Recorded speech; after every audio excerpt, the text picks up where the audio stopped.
ನಮಸ್ಕಾರ ವೀಕ್ಷಕರೇ, ನನ್ನ ಕನಸು ಕಾರ್ಯಕ್ರಮಕ್ಕೆ ಸ್ವಾಗತ. ನೀವು ಮೊದಲಿನಿಂದಲೂ ಜನಪರ ಕಾರ್ಯಕ್ರಮಗಳನ್ನ ಮಾಡ್ಕೊಂಡು ಬರ್ತಾ ಇದ್ದೀರಾ, ಸಮಾಜ ಸೇವೆಗಳನ್ನ ಮಾಡ್ಕೊಂಡು ಬರ್ತಾ ಇದ್ದೀರಾ. ಅದರಲ್ಲಿ ಮೊನ್ನೆ 23ನೇ ತಾರೀಕು 8ನೇ ತಿಂಗಳು 2012ರಲ್ಲಿ ತಾವು ಒಂದು ಶಾಶ್ವತ ನೀರಿಗಾಗಿ ಒಂದು ಬೈಕ್ ರ್ಯಾಲಿಯನ್ನು ಹಮ್ಮಿಕೊಂಡಿದ್ರಿ. ಅದರ ಉದ್ದೇಶ ಏನಿರ್ಬೋದು ಕೃಷ್ಣಮೂರ್ತಿ ಅವರೇ? ಇವತ್ತು ಮಾಗಡಿ ಕೆಂಪೇಗೌಡರು ನೂರಾರು ಕೆರೆಗಳನ್ನು ಕಟ್ಟಿದ್ದಾರೆ. ಇವತ್ತು ಬೆಂಗಳೂರಿನಲ್ಲಿ ಒಂದು 90 ಕೆರೆಗಳಿತ್ತು. ಇವತ್ತಿನ ರಾಜಕಾರಣಿಗಳು ಒಂದೊಂದು ಕೆರೆಯನ್ನ ಪಾರ್ಕ್ ಅನ್ನ ಮಾಡ್ಕೊಂಡ್ಬಂದ್ರು, ಒಂದೊಂದು ಕೆರೆಯನ್ನ ಆಟದ ಗ್ರೌಂಡ್ ಮಾಡ್ಕೊಂಡ್ರು, ಒಂದೊಂದು ಕೆರೆಯನ್ನ ಕ್ರಿಕೆಟ್ ಗ್ರೌಂಡ್ ಮಾಡಿದ್ರು. ಕೆಲವನ್ನ ಸುತ್ತ ಇರುವಂತ ಬಂಡೆಗಳನ್ನ ಹೊಡೆದು ಸುತ್ತ ಕಲ್ಲು ಸಾವಿರಾರು ಲಾರಿ ಕಲ್ಲುಗಳನ್ನು ತಂದು ಈಡನ್ನ ಕಟ್ಟಿ ಎಲ್ಲ ಈ ಕಾಗೆ ಗೀಗೆ ಹುಳಗಳು ಪಾಪ ಅವು ನೀರಲ್ಲಿ ಜಾಸ್ತಿ ಉಳಿಜಬಾರ್ದು ಅಂತೇಳಿ ಎಲ್ಲ ಒಂದು ಮಟ್ಟ ಮಾಡಿ ಮಣ್ಣೆಲ್ಲ ಒಳಗಡೆ ಹೊಡೆದು ಒಂದು ಎಲ್ಲ ಟೋಟಲಿ ಮುಚ್ಚಿ ಸಮಾಧಿಯನ್ನ ಮಾಡಿದ್ರು. ಇದ್ದಂತ ಒಂದು ಒಂಬಾಳಮ್ಮನ ಕೆರೆ, ಒಂದು ಗೌರಮ್ಮನ ಕೆರೆ, ಇನ್ನು ಕೋತಿ ಕಟ್ಟೆ ಅನ್ನುವಂಥ 3 ಕೆರೆಗಳಿತ್ತು. ಇವತ್ತು ಶಾಸಕರಾದ ಬಾಲಕೃಷ್ಣ ಅವರು ಕೆಂಪೇಗೌಡರ ಕೋಟೆಯನ್ನ ಕಂದಕವನ್ನ ಹಳ್ಳ ಅಂತ ಹೇಳಿ ಸರ್ಕಾರದ ಆದೇಶ ತಂದು ಕಂದಕಗಳನ್ನು ಮುಚ್ಚಿದ್ರು. ಒಂದು ರೀತಿ ಮಾಗಡಿ ಕ್ಷೇತ್ರದ ಕೆಂಪೇಗೌಡರ ಕೋಟೆ ಬುನಾದಿ ಹಳ್ಳ ಹೋಯಿತು. ಎರಡನೆಯಾಗಿ ರಂಗನಾಥ ಸ್ವಾಮಿಯ ತೆಪ್ಪೋತ್ಸವನ ಪ್ರತಿ ವರ್ಷ ಮಾಡ್ತಾರೆ. ಅದು ಗೌರಮ್ಮನ ಕೆರೆ ಅಂತ. ಗೌರಿ ಅಂದ್ರೆ ಸಾಕ್ಷಾತ್ ಶಿವನ ಮಡದಿಯ ತಾಯಿ. ಆ ತಾಯಿಯ ಅಡಿನಲ್ಲಿ ಯಾವತ್ತೂ ನೀರು ಇಲ್ಲ ಅನ್ನುವಂತ ದೃಷ್ಟಿನಲ್ಲಿ ಅಲ್ಲಿರುವಂತ ಒಂದು ಕೆರೆ ಇತ್ತು.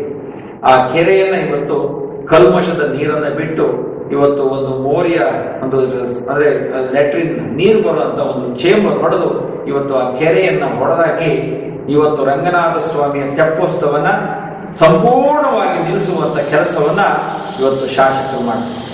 ಇದರ ನಂತರ ಒಂಬಾಳಮ್ಮನ ಕೆರೆ, ಅದು ಸಹ ಒಂದು ಭಾಗದಲ್ಲಿ ಅರ್ಧ ಕೆರೆಯನ್ನು ಮುಚ್ಚಿದ್ರು. ಹೀಗೆ ಇದ್ದಂತ ನೀರಾವರಿ ಯೋಜನೆ ಇದ್ದಂತ ನೀರುಗಳು ಇದ್ದಂತ ಮಾಗಡಿ ಸುತ್ತ ಇದ್ದಂತಹ ಕೆರೆಗಳು ಇವತ್ತು ಒಂದು 10 ವರ್ಷಗಳ ಒಳಗೆ ಎಲ್ಲವೂ ನಶಿಸಿ ಇವತ್ತು ಎಲ್ಲ ಧೂಳಿ ಪಟವಾಗ್ತಾ ಇದೆ. ಸಾಯೋದ್ರೊಳಗಡೆ ಏನಾದ್ರೂ ಒಂದು ಮನುಷ್ಯ ಸಾಧನೆಯನ್ನ ಮಾಡಲೇಬೇಕು. ಆ ಮಾಡಿದಂತ ವಿಷಯ ಮಾತ್ರ ಈ ಭೂಮಿಯಲ್ಲಿ ಶಾಶ್ವತವಾಗಿ ಬರ್ತದೆ ಅನ್ನುವಂತ ಒಂದು ವಿಚಾರವನ್ನು ಮನಗೊಂಡು ಅವತ್ತು ಒಂದು ಪ್ರಶ್ನೆಯನ್ನು ಹಾಕೊಂಡೆ.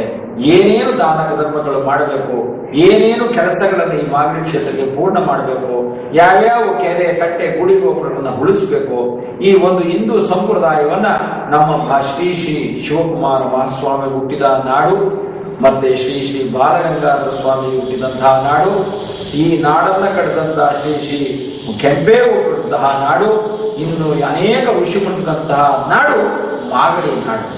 ಇಂಥ ಒಂದು ಮಾಗಡಿ ನಾಡು ಸುಭಕ್ಷಿತವಿರಬೇಕಾದ್ರೆ ಈ ಜನರ ಏಳಿಗೆಗೋಸ್ಕರ ನಾವು ದುಡಿಬೇಕು. ದುಡಿದು ಈ ಕ್ಷೇತ್ರಕ್ಕೆ ಏನಾದರೂ ಒಂದು ಕೊಡುಗೆಯನ್ನು ಮಾಡಬೇಕು. ಏನ್ ಹಿಂದೆ ಮಾಗಡಿ ಕೆಂಪೇಗೌಡರು ಈ ನಾಡನ್ನ ಕಟ್ಟಿರುವಂತ ಹೆಸರನ್ನ ಇವತ್ತು ಈ ಮಣ್ಣಿಗೆ ಕೊಡುಗೆಯನ್ನು ಕೊಟ್ಟಿದ್ದಾರೆ.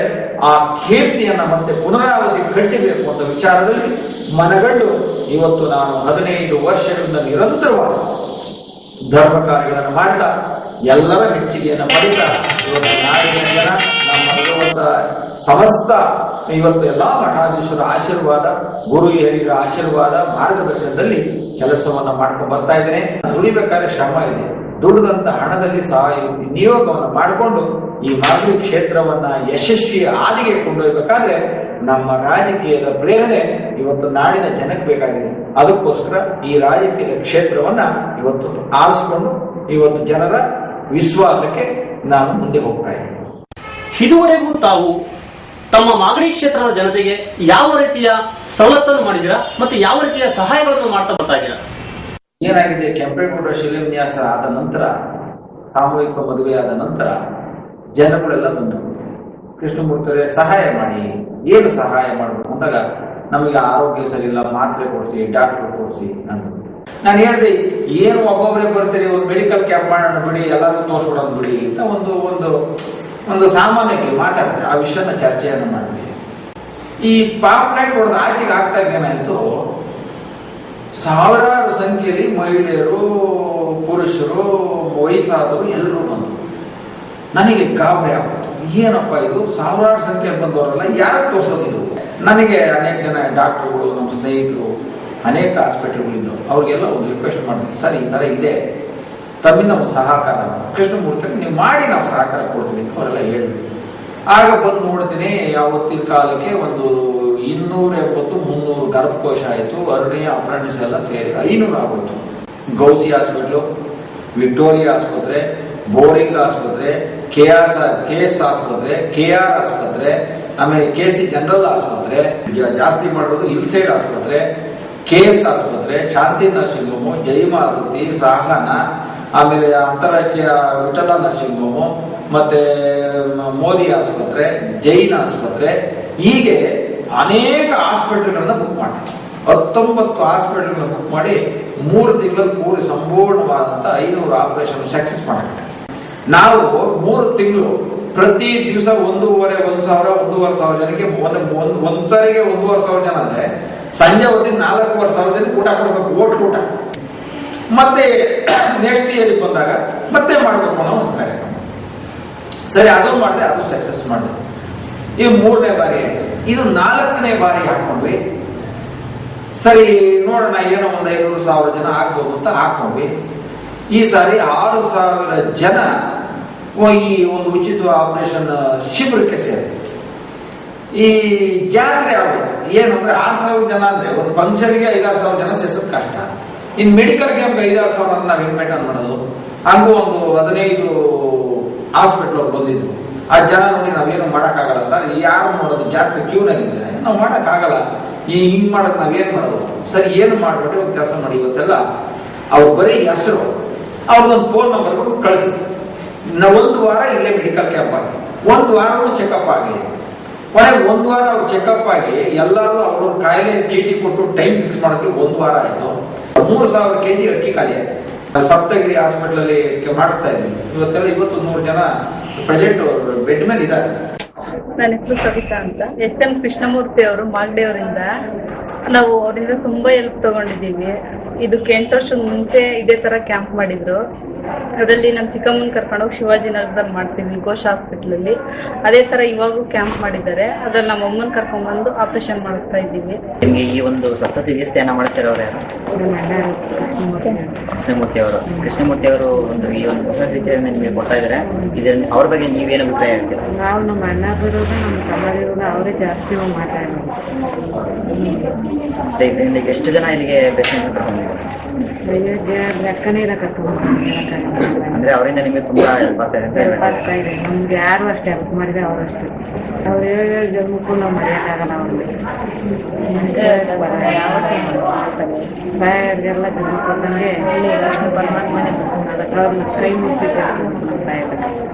ಇಷ್ಟೆಲ್ಲ ದಾನ ಮಾಡೋದು, ಇಷ್ಟೆಲ್ಲ ಆಯ್ತು, ಇಷ್ಟೆಲ್ಲ ಮಾಡಿದ್ವಿ, ಏನಿಲ್ಲ, ಮಳೆ ಇಲ್ಲ, ನೀರಿಲ್ಲ, ಬೋರ್ ಕೊರ್ಸಿದ್ವಿ. ಪ್ರತಿಯೊಂದು ಮನೆ ಫಂಕ್ಷನ್ ಅಲ್ಲಿ ಘೋಷಣೆಯನ್ನು ಮಾಡಿ, ಕೆಂಪೇಗೌಡ 502ನೇ ಒಂದು ಕಾರ್ಯಕ್ರಮದಲ್ಲಿ ಘೋಷಣೆಯನ್ನು ಮಾಡಿದ್ವಿ.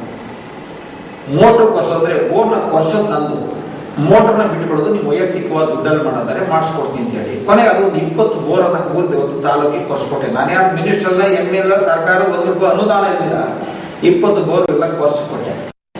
ಇದು ನಂತರ ಏನಾಯ್ತು, ಕೆರೆಗಳು ಯಾವಾಗ ಸಮಸ್ಯೆಗಳು ದಿನೇ ಉದ್ಭವ ಆಗುವ, ಇದಕ್ಕೆ ಪರಿಹಾರವಾಗಿ ಏನಾದ್ರು ಮಾಡಲೇಬೇಕು. ನನ್ನ ಮಾಗಡಿ ಕೆಂಪೇಗೌಡ ತಡದ ಮೇಲೆ ರಾಜಕೀಯ ಅನ್ನೋದು ಇಷ್ಟೊಂದು ಕೆಳಮಟ್ಟದಲ್ಲಿ ಇದನ್ನು ತೆಗಿಬೇಕು ಅನ್ನೋದು ನನ್ನ ತೀರ್ಮಾನ ಆಯಿತು.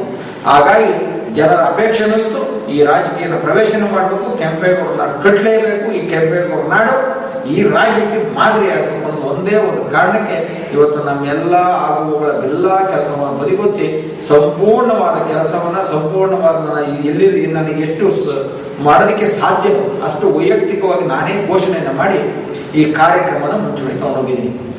ಇವತ್ತು ಉದ್ಯೋಗ ಮೇಳವನ್ನ ಮಾಡಿಸ್ತಾ ಇದ್ದೀನಿ. ಉದ್ಯೋಗ ಮೇಳದಲ್ಲಿ ಕಮ್ಮಿ ಅಂದ್ರೆ 1,000 ಜನಕ್ಕೆ ಉದ್ಯೋಗ ಕಲ್ಪಿಸುವಂತ ಕೆಲಸ.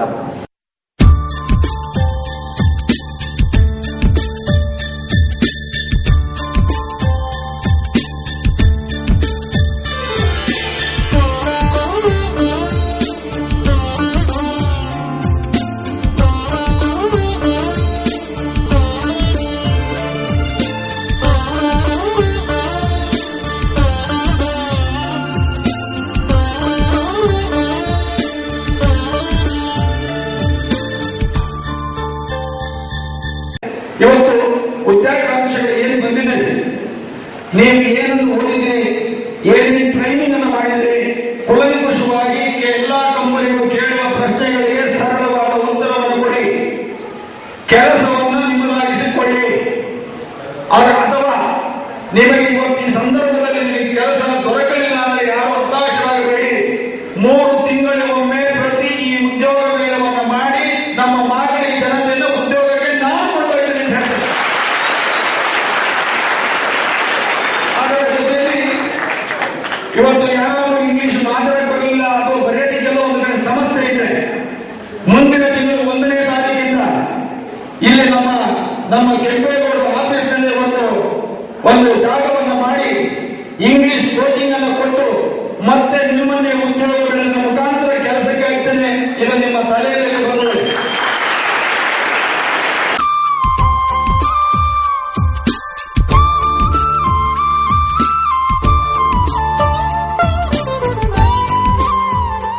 ಹೀಗೆ 10 ಹಲವು ಕಾರ್ಯಕ್ರಮಗಳನ್ನ ಹಮ್ಮಿಕೊಳ್ತಾ ಇದ್ದೀನಿ, ಮಾಡ್ತಾ ಇದ್ದೀನಿ.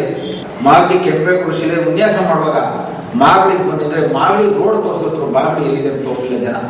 ಅಂದ್ರೆ ರಾಜಕಾರಣಿಗಳು ಬರೀ ಸಾಲದಲ್ಲಿ ಮತ್ತೆ ಸರ್ಕಾರ ದುಡ್ಡು ಬರೋ ಮಾತ್ರ ಮಾಗಡಿ ಕ್ಷೇತ್ರ ಒಂದು ಮುಂಚೂಣಿ ನಿತ್ಯ ಹೊರತು ಜನರ ಉಪಯೋಗಕ್ಕಾಗ್ಲಿ ಅದು ಜನರ ಶ್ರೇಯಸ್ಸಾಗ್ಲಿ ಅಥವಾ ಒಂದು ಮಾಗಡಿ ಕ್ಷೇತ್ರ ಇಂದ ಒಂದು ಪುಣ್ಯ ಕ್ಷೇತ್ರ ಇದಿದೆ ಅಂತಾಗ್ಲಿ ಯಾವುದೇ ಜನಕ್ಕೂ ಗೊತ್ತಿಲ್ಲದ ರೀತಿಯಲ್ಲಿ ರಾಜಕಾರಣಿಗಳು ತನ್ನ ಸ್ವತಂತ್ರವಾಗಿ ಅಂದ್ರೆ ಅವರು ಸ್ವಾರ್ಥ ರಾಜಕಾರಣವನ್ನು ಮಾಡ್ಕೊಂಡ್ರೆ ಹೊರತು ಜನಕ್ಕೋಸ್ಕರ ಏನು ಮಾಡಲಿಲ್ಲ. ಅದೊಂದು ನೋವಿದೆ. ಆ ಭಗವಂತನ ಕಾಲಭೈರೇಶ್ವರ ಸ್ವಾಮಿ ಅನುಗ್ರಹದಿಂದ ಆ ಕೆಲಸವನ್ನು ಮಾಡ್ತೀನಿ. ಆ ಜನತೆಗೆ ಆ ಪ್ರೀತಿ ತುಂಬಿದ್ದೀನಿ. ಇವತ್ತು ಏನು ಆ ಕ್ಷೇತ್ರವನ್ನು ಮಾಡಬೇಕು ನನ್ನ ಅಭಿಲಾಷೆ ಇದೆ. ಜನರ ಆಶೀರ್ವಾದದೊಂದಿಗೆ ಕೆಂಪೇಗೌಡರ ನಾಡನ್ನು ಕಟ್ತೀನಿ ಅನ್ನುವಂತ ಭರವಸೆ ನಾನು ಸಂಪೂರ್ಣವಾಗಿದೆ. ಹಾಗಾಗಿ ಜನರ ಮೇಲೆ ನಾನು ಸಂಪೂರ್ಣ ಭರವಸೆ ಇಟ್ಕೊಂಡು ಸಾಕ್ತಾ ಇದ್ದೀನಿ. ತಾವು ಮುಂಬರುವ ಚುನಾವಣೆಯಲ್ಲಿ ಮಾಗಡಿ ಕ್ಷೇತ್ರಕ್ಕೆ ಕಣಕ್ಕಿಳಿಯುವುದು ಸತ್ಯನ? ಅದರ ತಯಾರಿ ಯಾವ ರೀತಿ ನಡೆದಿದೆ?